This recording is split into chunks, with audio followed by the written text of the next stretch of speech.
하나님 우리에게 주시는 말씀 마태복음 6장 9절 한 절입니다. 말씀 한 절 같이 읽고 우리 할렐루야 찬양대 하나님께 찬양으로 영광 올려드리면 감사하겠습니다. 마태복음 6장 9절 한 절이니까 우리 같이 목소리로 한 마음으로 같이 읽겠습니다. 같이 읽습니다.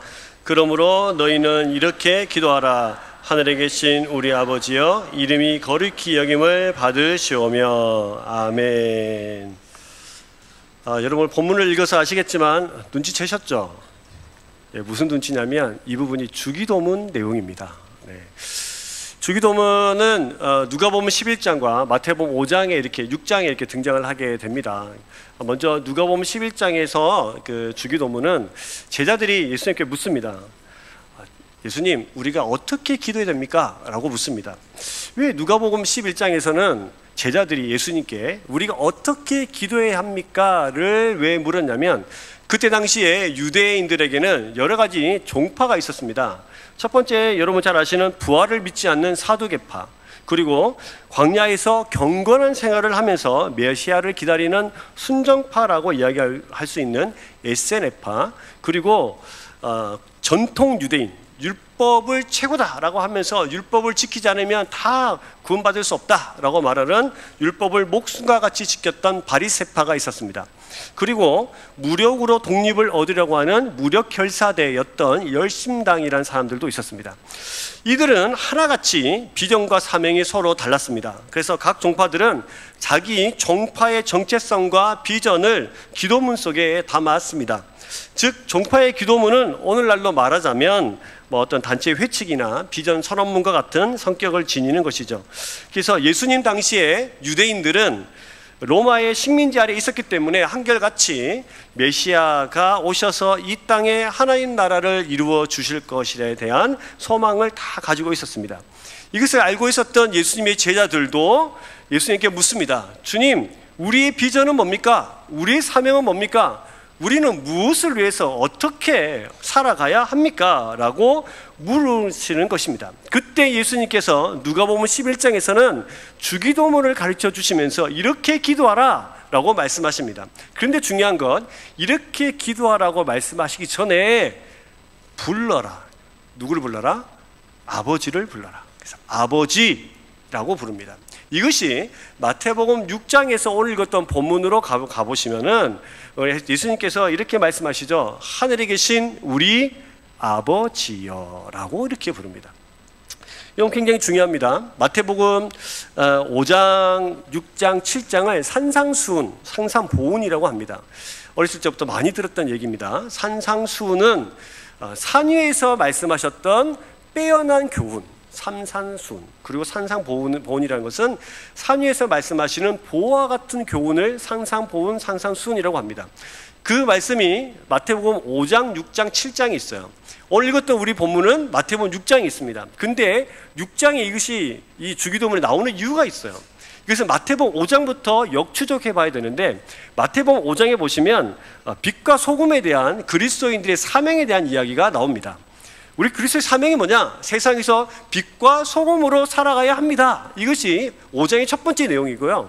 그 다음 내용이 십계명 내용입니다. 십계명이 몇 가지 계명이죠?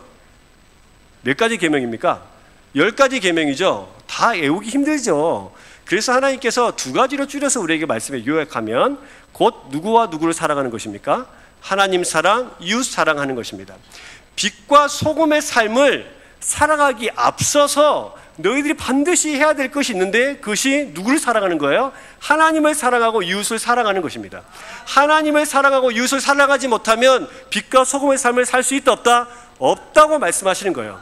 이 다음에 나오는 중요한 5장, 6장, 7장 산상순의 가장 가운데 핵심, 그것이 주기도문인데 그 주기도문의 내용을 설명하기에 앞서서 우린 주기도문 가운데 주기도문을 보통 세 가지로 요약할 수 있죠. 첫 번째는 하나님의 이름이 거룩히 여김을 받으시옵소서. 두 번째는 뭡니까? 하나님의 나라가 임하게 하여 주옵소서. 세 번째는 뭐죠? 하나님의 뜻이 하늘에서 이루어지는 것처럼 이 땅에서도 이루어지게 하여 주옵소서. 근데 여러분, 이것을 말하기 앞서서 먼저 예수님께서 하나님의 백성들에게 가르쳐 주신 것은 하늘에 계신 우리 아버지여입니다. 이것이 중요한 이유가 있어요. 하늘에 계신 우리 아버지여, 누가복음에서 아버지여, 마태복음에서는 하늘에 계신 우리 아버지여. 이것이 굉장히 중요한 이유는 우리가 무엇을 가지고 무엇을 하여서 어떻게 주를 위해서 살 것인가 날마다 기도하는 제목이기는 합니다만, 그거보다 앞서서 더 중요한 것, 우리가 하나님 나라가 임하는 것, 이름이 거룩히 여김을 받는 것, 하나님의 뜻이 하늘에서 이루어지는 것처럼 땅에서도 이루어지는 것보다 더 먼저 중요한 것이 하나 있는데, 그것이 뭐냐면 하나님과 나와의 관계가 어떠한 것이냐 는 것을 우리에게 먼저 설명하면서, 그래서 중요하기 때문에 하늘에 계신 우리 아버지여 라고 하나님 이름을 그렇게 아버지라고 불러라 라고 말씀하시는 것입니다. 여러분, 제가 이게 1부, 2부, 3부 예배를 같이 이제 드리게 돼서 하나님께 막 기도했어요. 하나님, 우리 성도님들하고 어떤 말씀을 같이 나눠야 되겠습니까? 라고 막 이렇게 기도하면서 마음속에 드는 생각이, 하나님의 백성들을 위로했으면 좋겠다. 하나님의 자녀, 이 세상에서 어렵고 힘들고 눈물 짓고 살아가는 하나님의 귀한 나의 백성들을 위로하면 좋겠다. 그런 마음을 막 주시는 것입니다. 어떻게 위로할까요? 주님, 내가 그들의 아버지라고 말해주면 좋겠다. 내가 너희들의 아버지라고 말해주면 좋겠다. 하나님께서 저에게 그렇게 강력한 마음을 주시는 것입니다. 그래서 오늘 함께 나누신 말씀이 바로 이 말씀이에요. 오늘 제목이 뭐냐면, 마음껏 어떻게 해요? 불러봅시다. 누구의 이름을? 하나님 아버지의 이름을 마음껏 불러봅시다입니다. 여러분, 호칭, 하나님 아버지, 하늘에 계신 우리 아버지, 호칭은 굉장히 중요하죠. 사람과 사람 사이의 관계를 정립할 수 있는 게 호칭입니다. 저에게 자녀가 3명 있습니다. 밖에 나가시면 어떤 사람이 저한테 아빠 이렇게 부를 수 있을까요? 없을까요? 없어요. 부를 수 있는 사람은 몇 명밖에 없어요? 3명밖에 없죠. 어떤 아이가 저한테 와서 아빠 이러면 제가 머리를 쓰다듬으면서 얘야 정신 차리거라 이렇게 이야기하겠죠. 저한테 여보라고 부를 수 있는 사람이 1명밖에 없습니다. 부르는 그 순간, 호칭을 부르는 그 순간, 호칭이 정리되어 있는 그 순간, 그 호칭으로 부르는 순간 그 사람과 나와의 사이의 관계가 어떠함을 그 단어 안에 이미 다 포함되어 있는 것입니다. 그래서 여러분, 내가 누구이며 상대방이 누구인지, 서로 어떤 관계 가운데 있는지를 이 호칭은 나타냅니다. 그래서 하나님과 관계는 하나님을 부름으로써 시작합니다. 뭐라고 부르면서 시작합니까? 하나님 나의 아버지, 이렇게 부르면서 하나님과 우리의 관계가 시작되어지는 것입니다. 하나님을 어떻게 부르는지 보면 하나님과 자신과의 관계를 알 수 있습니다. 어지러운 우리 인생의 정리의 시작점이 어딜까요? 저 여러분들이 뭔가 새롭게 시작하고 싶을 때, 내 인생이 뭔가 실타래처럼 꼬여있는 내 인생에 다시 시작하고 싶을 때, 그것을 시작하는 시점이 어딘 줄 아십니까? 하나님 이름을 아버지라고 부르면서 시작하는 것입니다. 그래서 그것은 하나님과 나의 관계가 새롭게 다시 시작된다는 것을 기억하시는 저와 여러분 되시기를 주의 이름으로 축복합니다. 여러분, 기도할 때 통성으로 기도할 것인가? 침묵하며 기도할 것인가? 조근조근 기도할 것인가? 기도 내용은 어떠해야 하는가? 이것은 굉장히 중요한 문제죠.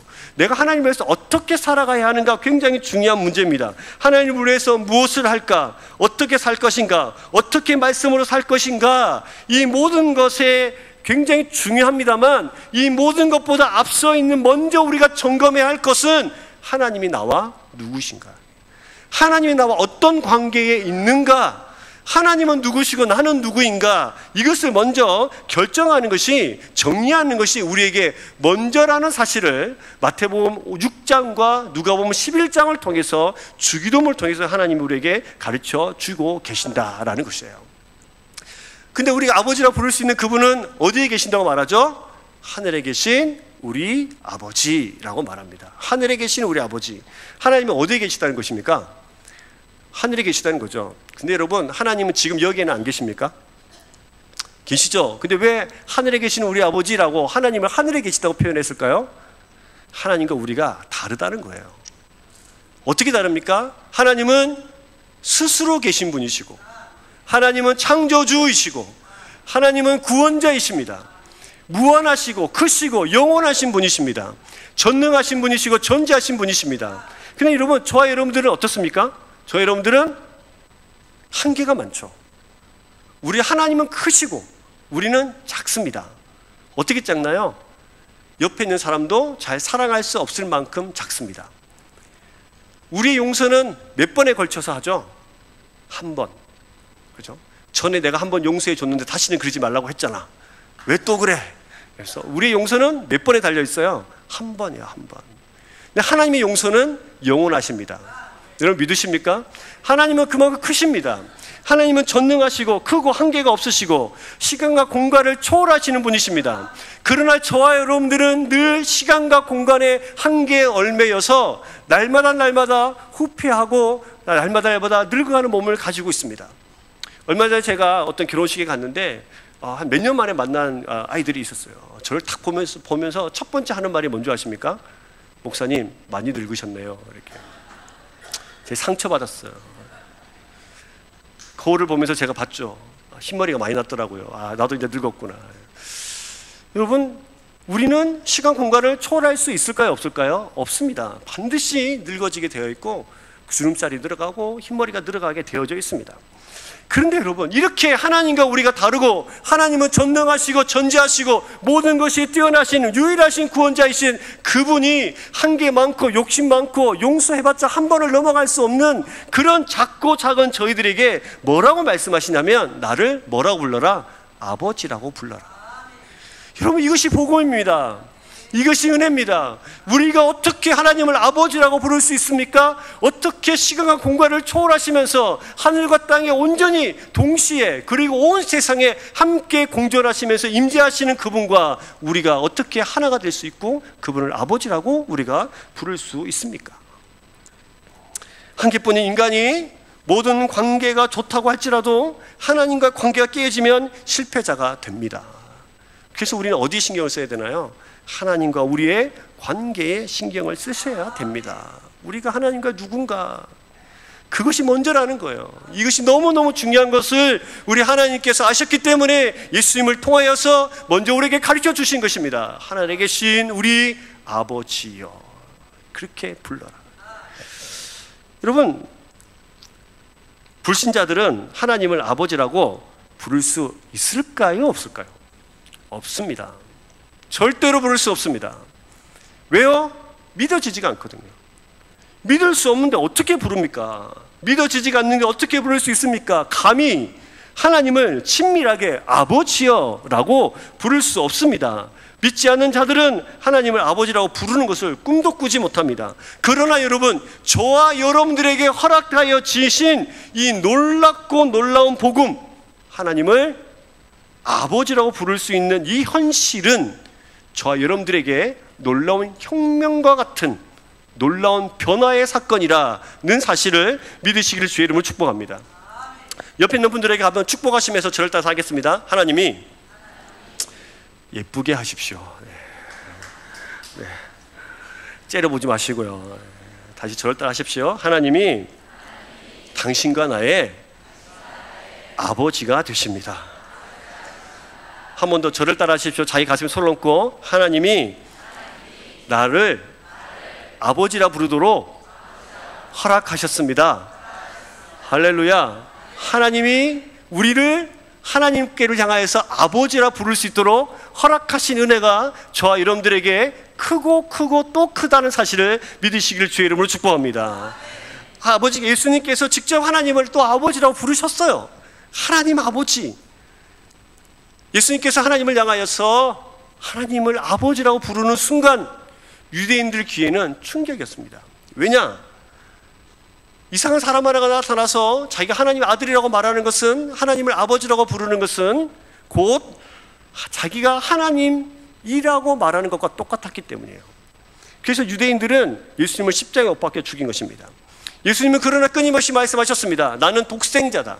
즉 다시 말하면 하나님과 유일한 관계, 유일한 친밀함, 유일한 그 깊은 친밀함과 가까운 관계에 있는 유일한 사람이 바로 나 예수 그리스도다라고 세상을 향해서 그렇게 말했습니다. 예수님은 기도할 때마다 하나님을 아버지라고 부르셨습니다.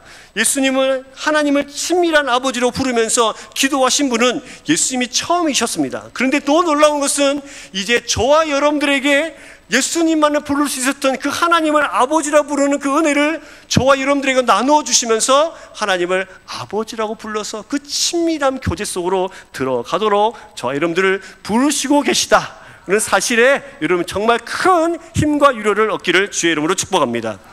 근데 여러분 여기서 질문 하나가 생기죠. 왜 예수님께서 창조주이신 하나님을 아버지라고 부르도록 하시나? 다른 호칭도 많지 않습니까? 나와 아버지는 나만 하나님을 아버지로 부를 수 있으니까 너는 뭐 삼촌이라 좀 불러봐.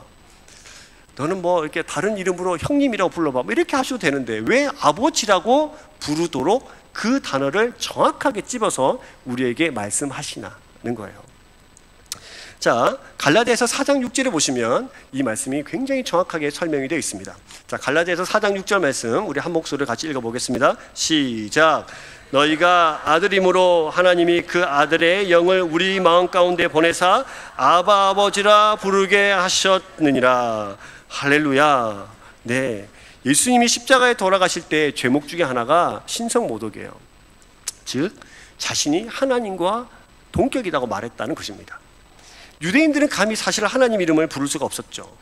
그래서 여호와라는 단어가 나올 때마다 몸 깨끗이 씻고 와가지고 여호와라는 이름을 못 쓰고 아도나이라고 썼습니다.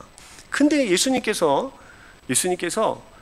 하나님은 나의 아버지라고 말하니까 얼마나 기가 찼겠습니까?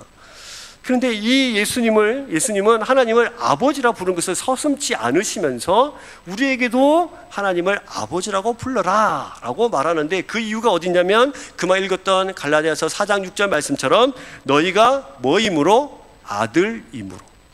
우리가 누구라고요? 아들. 누구의 아들? 하나님의 아들이므로 하나님의 그 아들의 영, 즉 성령님을 우리 속에 보내주셔서 아바 아버지를 부르게 하셨어요. 다시 말하면 무슨 뜻이냐면 성령님 우리 속에 보내주셔서 우리가 하나님을 아바 아버지라고 부르게 하신 것은 하나님의 소원이셨던 것입니다. 하나님의 소망이셨어요. 하나님의 간절한 바람이셨어요. 죄 많은 우리에게 아버지라고 부르라고 그렇게 말씀하시는 것입니다. 이것이 나의 가장 바람이고 나의 소망이니까 제발 다시 나를 아버지라 같이 불러주면 좋겠다. 우리가 어떻게 하나님을 아버지라 부를 수 있습니까? 우리가 하나님을 향해서 우리가 하나님을 내 아버지가 되어주세요. 우리를 하나님의 호적에 입양시켜주세요. 이렇게 기도한 적도 없는데 하나님은 우리에게 불쌍한 우리들에게 혼자 이 세상을 외롭고 쓸쓸히 눈물 짓고 살아가는 저희들에게 나는 너의 아버지가 되어줄게.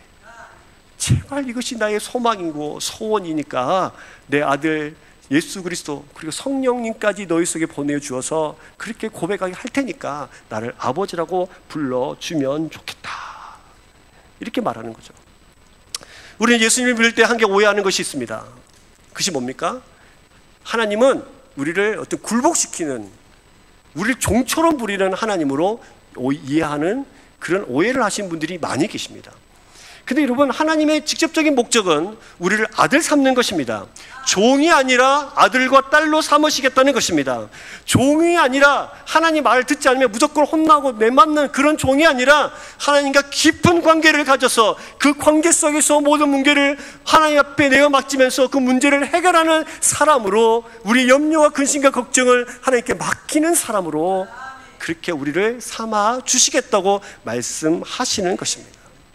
그래서 하나님을 아버지라고 부르는데 특별히 아빠라고 부르게 하시는 거죠. 아바라는 것은 그때 당시 이스라엘 백성들이 일상적으로 아빠, 자기 친아빠한테, 육신적인 아버지한테 사용했던 아람 말로 아빠라는 말과 똑같습니다. 즉 어린아이가 아버지를 부를 때 쓰는 애칭이죠. 아빠. 여러분, 자녀를 키워보셔서 아시겠지만 아빠라는 한마디만 하면 어떻게 됩니까? 왜? 심지어는 이게 밖에서 애들 목소리만 들어도 이 아이가 내 아이인지 아닌지 아버지는 당장 알 수 있습니다. 그렇지 않습니까? 네, 제가 저 교육자실 이렇게 있잖아요. 위에서 4층에 저 교육자실 있는데 저 창문 밖에 저 1층 저기 놀이터에서 애들이 막 놀고 있어요. 애들이 한 수십 명이 놀고 있는데 제 아이 목소리는 정확하게 들립니다. 수십 명이 막 있어도 막 이러면 또 밑에서 소리 지르고 있네 이러면서 딱 들려요. 그러니까 아빠가 되어주겠다는 것은 우리의 모든 일거수일투족 속에 관심을 쏟고 눈을 쏟고 시선을 두시겠다는 하나님의 열정입니다. 여러분, 그래서 하나님 너무 멀게만 생각하시면 안 됩니다. 항상 나의 아빠 이 사실을 기억하셔야 돼요. 혹 살다가 보면 범죄하는 경우도 있고 고난과 역경 가운데 처하게 되는 경우도 있고 어려운 경우가 참 많이 있죠. 여러분, 그럴 때마다 하나님을 피해 다니지 마시기 바랍니다. 하나님을 아버지라고 부를 수 있기를 바랍니다. 하나님이 곁에 머무를 수 있기를 바랍니다. 왜요? 왜 그렇게 해야 합니까? 하나님 이름을 불러야 우리가 살 수 있기 때문이에요. 우리의 모든 문제가 내 힘으로 해결되는 것이 아니라 하나님 이름 부를 때 하나님께서 간섭해 주시기 때문입니다. 하나님은 아들과의 관계가 회복돼야 다시 에덴 동산에서 아담과 하와가 하나님과 함께 동행했던 그 평안하고 그 아름다운 때로 돌아갈 수 있기 때문입니다. 그래서 우리에게 불러라, 아버지라고 불러라, 내가 너의 하나님이 되어줄게, 나의 이름을 아버지라고 불러라 라고 우리에게 말씀하시는 것입니다. 여러분, 하나님이 우리의 아버지가 되어주시려면 그냥 가만히 앉아서 아무것도 안 해주시면서 난 네 아버지다 이렇게 이야기하면 안 됩니다. 하나님이 우리의 아버지가 되어주시기 위해서 하나님은 어떤 일을 하셨나요? 우리의 하나님이 되어주시기 위해서, 하나님 우리 아버지가 되어주시기 위해서 하나님은 아버지의 정말 많은 노력을 하셨어요. 특별히 어떤 노력을 하셨나요? 우리의 죄를 보시면서 오래 참으셔야 했습니다. 오래 참으셔야 했어요. 하나님이 죄 싫어하는 것이 뭡니까? 죄죠. 구약시대에는 그 죄를, 제사장이 죄를 갈고 있으면 하나님과 만날 때 반드시 죽었습니다.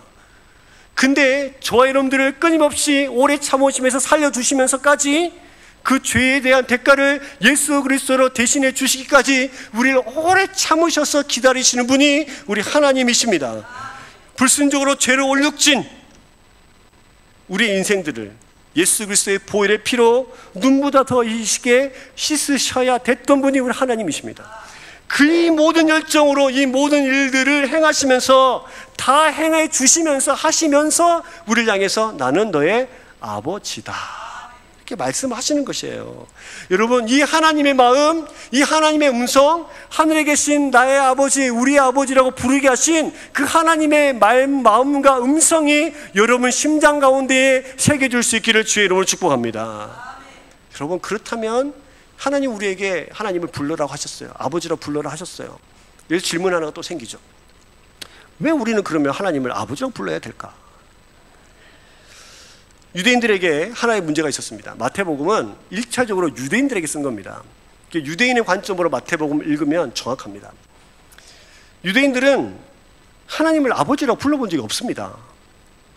심지어는 아브라함에게 나타나셔서 나는 친구가 되어줄게 라고 하나님께서 말씀하셨는데 감히 하나님을 친구라고 불러본 적도 없어요. 그럼에도 불구하고 그들은 쉽게 하나님을 아버지라고 부를 수 없었죠.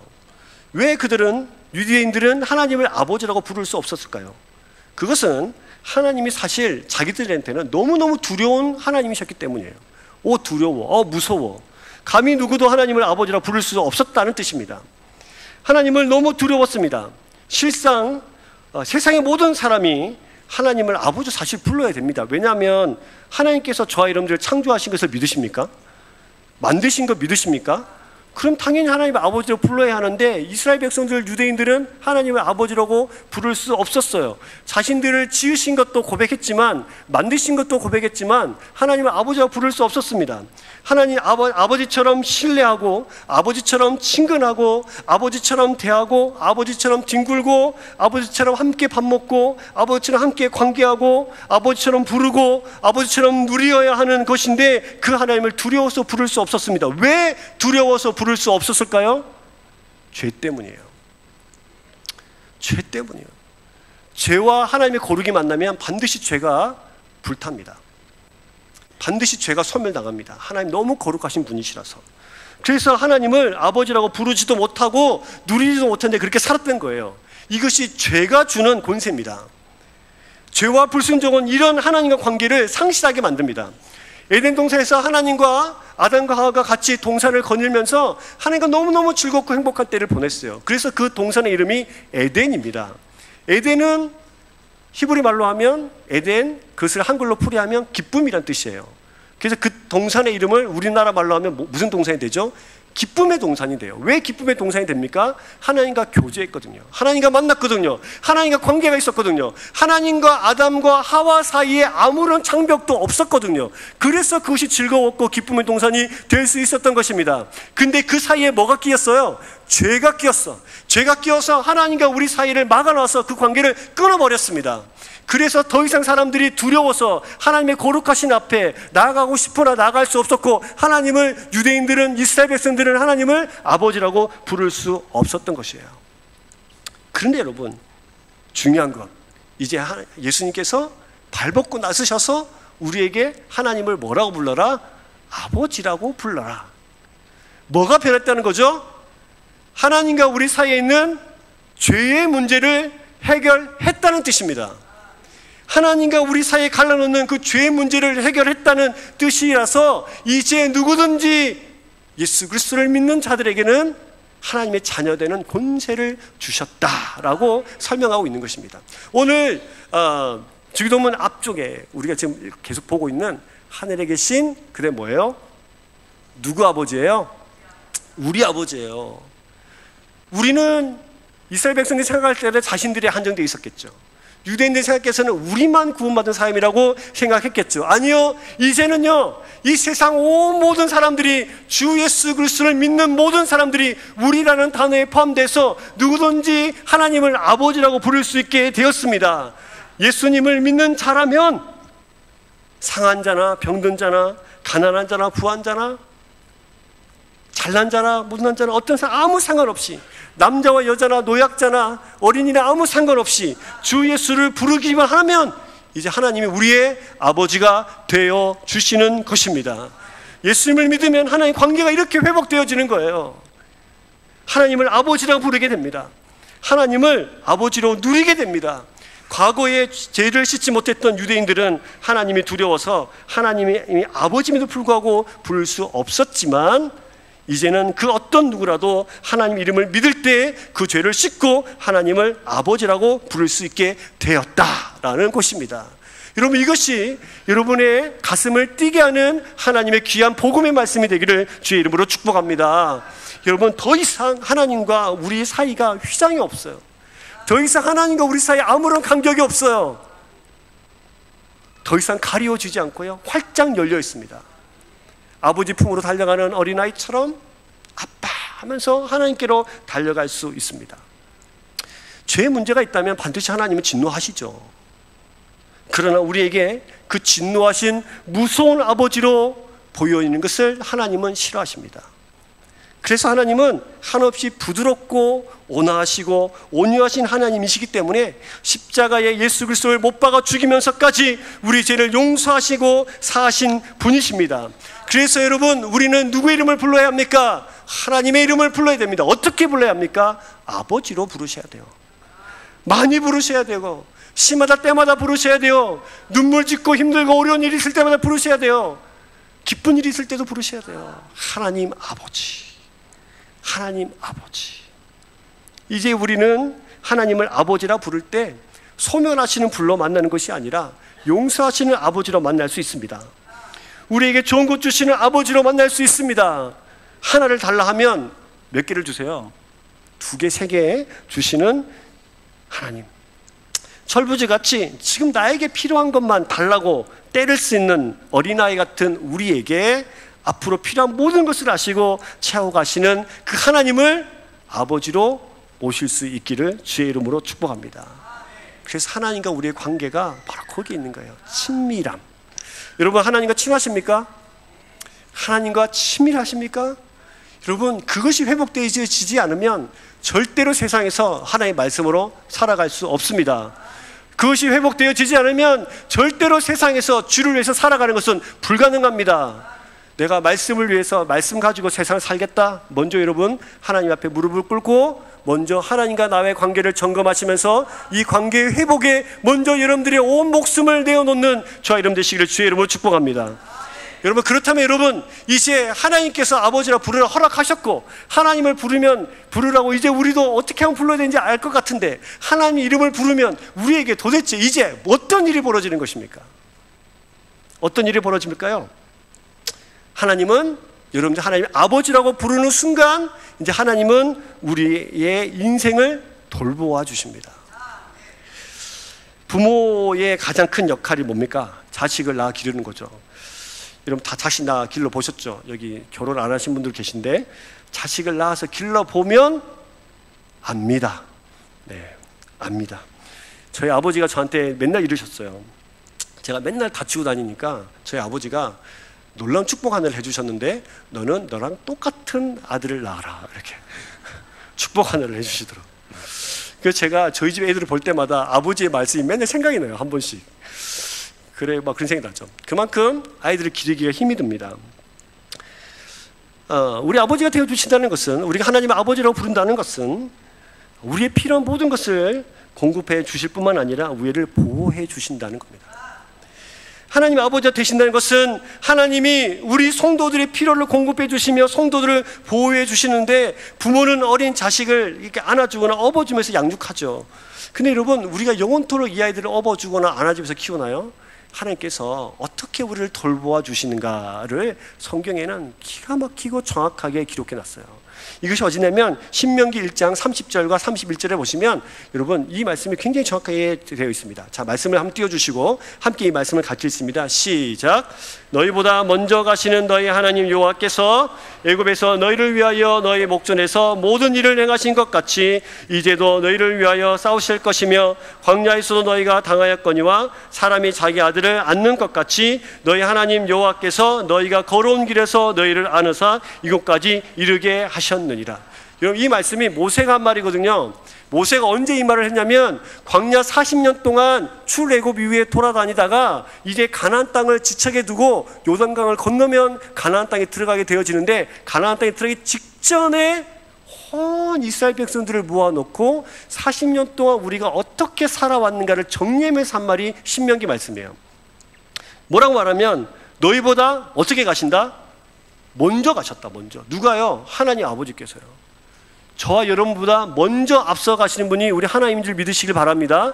그분은 우리 아버지이십니다. 근데 여러분, 먼저 앞서 가셔서 모든 것을 우리를 위해서 먼저 싸우실 뿐만 아니라 우리가 당하였던 모든 것을 다 해결해 주실 뿐만 아니라 사람이 자기 아들을 뭐 하는 것처럼? 안는 것처럼 너희 하나님 여호와께서 너희가 걸어온 길에서 너희를 어떻게 하셨다고요? 안아서 이곳까지 이르게 하셨다. 저와 여러분들 인생이 우리 혼자 살아온 것 같으나 저와 여러분들 인생을 하나님께서 안아서 이곳까지 인도해 오신 줄 믿습니다.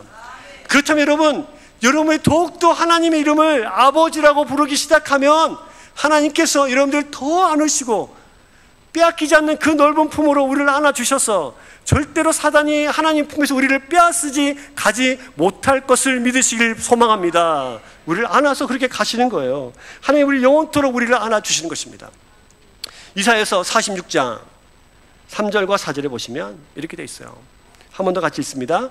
야곱 집이여, 이스라엘 집에 남은 모든 자여, 내게 들을지어다. 배에서 태어남으로부터 내게 안겼고 태에서 남으로부터 내게 업힌 너희여, 너희가 노년에 이르기까지 내가 그리하겠고 백발이 되기까지 내가 너희를 품을 것이라. 내가 지었은즉 업을 것이요 내가 품고 구하여 내리라. 할렐루야. 내가 지었은즉 내가 업을 것이고 내가 품을 것이고 내가 안을 것이다. 근데 여러분, 사람인 저와 여러분들은 우리 자녀들을 품는데 한계가 있습니다. 언젠가는 우리가 또 그 아이들의 등에 업혀야 되는 나이가 됩니다. 근데 우리 하나님은 뭐라고 말씀하십니까? 네가 노년이 되기까지, 백발이 되기까지 내가 너희를 어떻게 하겠다? 품겠다. 내가 지어서 내가 품고 내가 업고 영원토록 내가 너희를 돌보하고 책임져 줄 것이다 말씀하십니다. 이 일이 어떨 때 벌어진다고요? 하나님을 아버지라고 부를 때 일어납니다. 두 번째, 하나님을 아버지라고 부를 때 일어나는 일이 무엇입니까? 우리 죄를 깨끗하게 용서해 주십니다. 부모는 자녀의 연약함을 누구보다 잘 알죠. 부모는 그의 연약함을 이해하고 실수도 용납합니다. 아시잖아요. 우리 아이들이 얼마나 못된 거 잘 아시죠. 근데 그때마다 우리는 뭐 하십니까? 용서하셨잖아요. 마찬가지예요. 부모는 약한 자녀들에게 더 마음을 쏟던 것처럼 하나님이 우리의 죄관도 있을 때에 더 아파하시면서 우리의 그 죄로부터 돌아오기를 소망하십니다.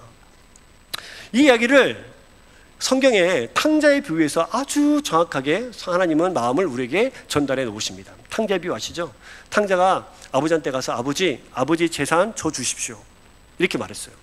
그때 당시 아버지한테 재산 달라는 것은 아버지 지금 죽으셔도 됩니다, 이 뜻입니다. 이런 자식을 경상도 사투리로 뭐라고 합니까? 네, 뭐 호모라고 하죠. 네. 그런 자식이에요. 이렇게 아버지 재산 저기 주십시오. 그럼 지금 죽어서 괜찮으니까 저 자신 제 재산 주시면 됩니다, 이렇게 말하는 겁니다. 근데 이 자식이 받아갔어요. 재산을 받아가서 다 탕진했습니다. 먹고 놀고 마시면서 다 탕진하고, 이제는 사실은 돼지의 주염염에 먹으면서 돼지에게까지 이게 부억 받는 비참한 인생이 됐죠.